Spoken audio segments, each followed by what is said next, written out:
Subscribe करें और bell दबाएं ताकि कोई खबर रह न जाए। हंगामा, राय, शोर शराब और मुकदमे के इंदराज के बाद नए वजीर आला पंजाब हमजा शहबाज बन गए हैं, लेकिन मसला एक बहुत बड़ा खड़ा हो गया। मसला ये खड़ा हो गया है कि उनसे ओथ कौन लेगा, हलफ कौन लेगा। स्पीकर गवर्नर राजी नहीं है। अब लग रहा है कि मामला सदर को जाएगा। यकीनन कल का दिन एक बड़ा हिस्टोरिक डे था पाकिस्तान की तारीख में, क्योंकि जो हमने देखा कल वो इससे पहले कभी नहीं देखा था, और उम्मीद भी यही करते हैं कि ऐसा फिर दोबारा ना हो। हमजा शहबाज की तकरीब हलफ बर्दारी आज रात होना है, लेकिन अब तक फैसला नहीं हो सका उनसे ये हलफ कौन लेगा, क्योंकि मुमकिन तौर पर गवर्नर पंजाब उमर सरफराज चीमा हमजा शहबाज से हलफ लेने को तैयार नहीं। अगर वो रात तक इस हवाले से हतमी फैसला नहीं करते तो स्पीकर पंजाब असेंबली हलफ लेने का मजाज होंगे। लेकिन अगर स्पीकर भी हलफ बर्दारी की तकरीब में शिरकत से इनकार कर देते हैं तो ऐसी सूरत हाल में मामला सदर मुमलिकत के पास जाएगा, जिसके बाद वो chief justice Lahore high court को हमजा शहबाज से हलफ लेने के लिए मुकर्रर कर सकते हैं।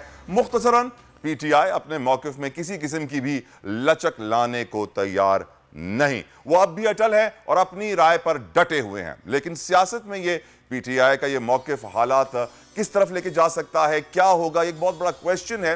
लेकिन of course uncertainty, political uncertainty इस वक्त भी डॉलर के ऊपर प्रेशर क्रिएट किए हुए है, माशी हालात के ऊपर प्रेशर क्रिएट किए हुए है, क्योंकि इस वक्त आप जानते हैं कि एक मौरूसी सियासत की बेहतरीन मिसाल ही पाकिस्तान में बन चुकी है कि वालिद पीएम, बेटा सीएम, न जाने और कितने फैमिली मेंबर्स बड़े बड़े ओहदों पर फाइज होंगे। गौस मोहम्मद नियाजी नून लीग रहनुमा हमारे साथ मौजूद है। नियाजी साहब, ये बताइए, कल जो पंजाब असेंबली में हंगामा आराई हुई है और अरकान असेंबली इस वाक़े पे जख्मी भी हुए हैं, यकीनन काबिल मजम्मत है। आखिर मामला हुआ क्या था, आपके पास क्या इत्तलात है, किसने ये झगड़ा शुरू करवाया?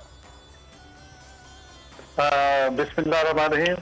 तला साहब, आपको पता है कि कल एक हाई कोर्ट पंजाब के डबल बेंच का फैसला था कि 200 मजारी साहब जो है वो इलेक्शन कराएंगे और तमाम अख्तियारात स्पीकर के उनको तफसीस कर दिए गए थे। अब जब मामूल जब इजलास शुरू होने लगा तो जो अपोजिशन पार्टी के लोग थे वो उधर सारे खवातीन साथ साथ ऊपर लोटे फेंकने शुरू कर दिए, और फिर आपने देखा कि फिजिकली डिप्टी स्पीकर साहब को बालों से पकड़ कर कुर्सी से, और जो पंजाब असेंबली की हिस्ट्री में फर्स्ट टाइम हुआ है कि विल्सर गैरी से लोग छलांगे लगा के फिर आए हैं और फिर उन्होंने जाके डिप्टी स्पीकर को मतलब नुकसान पहुंचाने की कोशिश की है। ये चीज जो है ना नाकाबिले फहम है। और फिर आपने देखा होगा कि स्पीकर परवेज इलाही साहब जो है वो ऐसे थम से निशान बना के तो विक्टी का निशान बना रहे थे और उनको शह दे रहे थे कि शाबाश ठीक है। तो ये वो चाहते नहीं थे कि ये इजलास हो।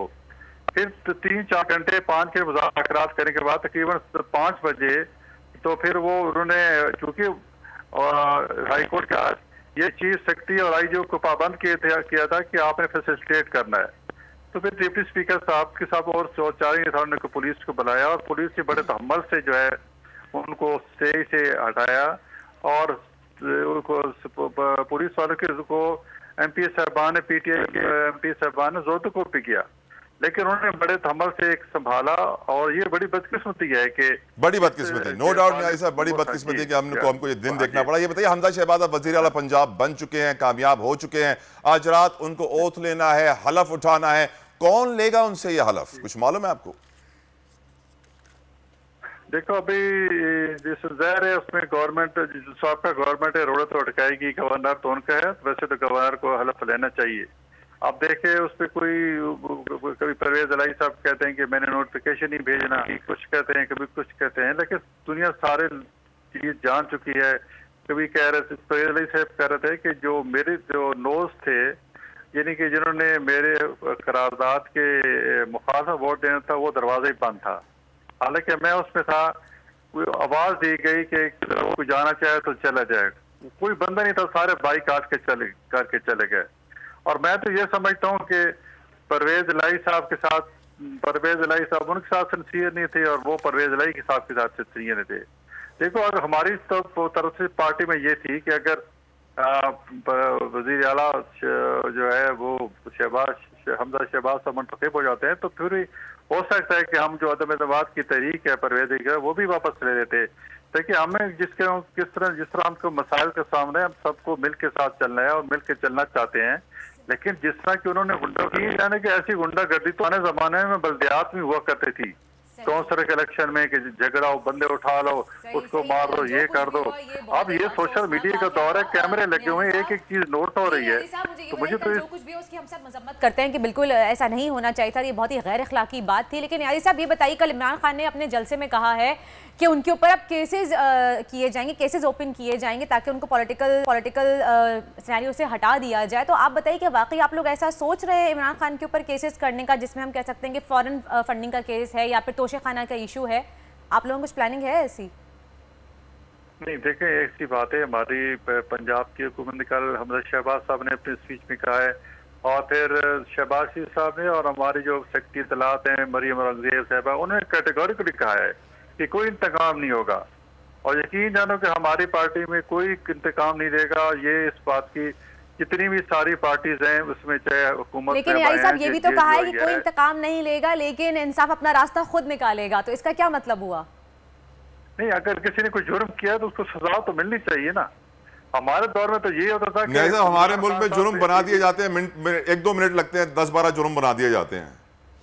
नहीं, इंशाल्लाह ऐसा नहीं होगा। हमारे दौर में तो ये, जो हम अपोजिशन में थे तो उस वक्त तो आपके पास सारे बातें, आपको पता ही है कि इमरान खान साहब कभी FIO को, नैब को कहते थे कि जी आप ये केस बना दो, ये केस बना दो, शहबाज शरीफ को बाहर नहीं आना चाहिए, और यकीन जाने कि कितने 3 से 3.5 साल में कोई एक केस हमारे खिलाफ जो है ना प्रूव नहीं हुआ। पर बड़ा और दिलचस्प बात यह है कि जी कल फवाद चौधरी साहब फरमा रहे थे कि इनका जो रिकॉर्ड है हुकूमत के खिलाफ जो रिकॉर्ड है वो ज़ाय कर देंगे।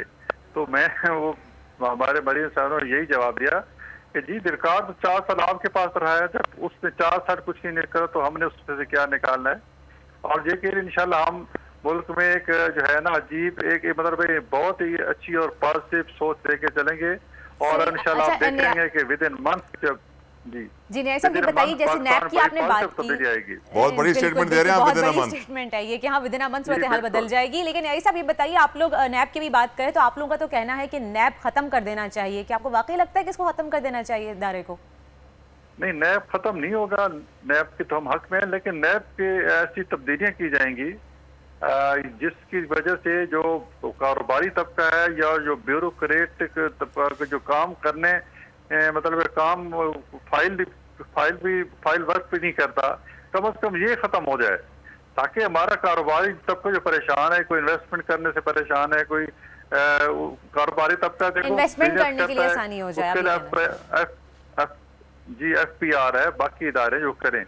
नैब का इतना खौफ पैदा हो चुका है कि कोई ना कोई पैसा लगाने को तैयार है और ना कोई ब्यूरोक्रेट। अच्छा नियाज़ी साहब, एक बहुत जरूरी सवाल, आज लंदन में बड़ा एहतजाज हो रहा है, पाकिस्तानी बहुत सारे एहतजाज कर रहे हैं, कुछ जमाइमा गोल्डस्मिथ के घर के बाहर कर रहे हैं, कुछ नवाज शरीफ के घर के बाहर कर रहे हैं। पाकिस्तानी ये जानना चाहते हैं आपसे कि जो इस वक्त गैर मुल्की पाकिस्तानी जिन्हें हम एक्सपर्ट्स कहते हैं, जो हमारे ज़र मुबादला के ज़खायर सही लेवल पर रखने के लिए रेमिटेंसेस भेजते हैं और मुल्क की मईशत का बड़ा फ़ायदा करते हैं, मुल्क की मईशत चल भी उनकी वजह से रही है काफ़ी हद तक। मेरा आपसे सवाल यह है कि क्या आप उनको वोट देने का हक देंगे या नहीं देंगे, क्योंकि इमरान खान साहब कह रहे हैं कि आप उनसे हक छीनना चाहते हैं। जी बिल्कुल, को वोट देने का हक देंगे, हम इसके हक में हैं कि उनको वोट देने का हक होना चाहिए, लेकिन हम ये कहते हैं कि जब उनको हक देना चाहिए तो उसका उनको फायदा भी हो। हम कहते हैं कि वो खुद जितने भी हमारे तकरीबन 1 करोड़ के करीब हैं या शायद इससे भी थोड़े ज्यादा हैं पाकिस्तानी जो कि बाहर रोजगार के सिलसिले में मुकीम है, और ये तो डॉक्यूमेंटेड है ना, करोड़ के करीब, इससे भी ज्यादा हैं, तो उनको वोट का हक मिलना चाहिए। लेकिन हम चाहते हैं कि कौमी असम्बली में मखसूस हो जाएं और वो अपने ओवरसीज की वहाँ पार्लियामेंट में आके नुमाइंदगी करें कि वहाँ उनको क्या मसाइल दरपेश हैं और हुकूमत पाकिस्तान के लिए क्या कर सकती है। अब मैं अगर सरगोदा या पेशावर में इलेक्शन लड़ रहा हूँ और मुझे एक ओवरसीज पाकिस्तानी वोट दे रहा है, तो मुझे क्या पता है कि उसके क्या मसाइल हैं, ये उसको क्या पता है कि मेरा कंडक्ट किधर है।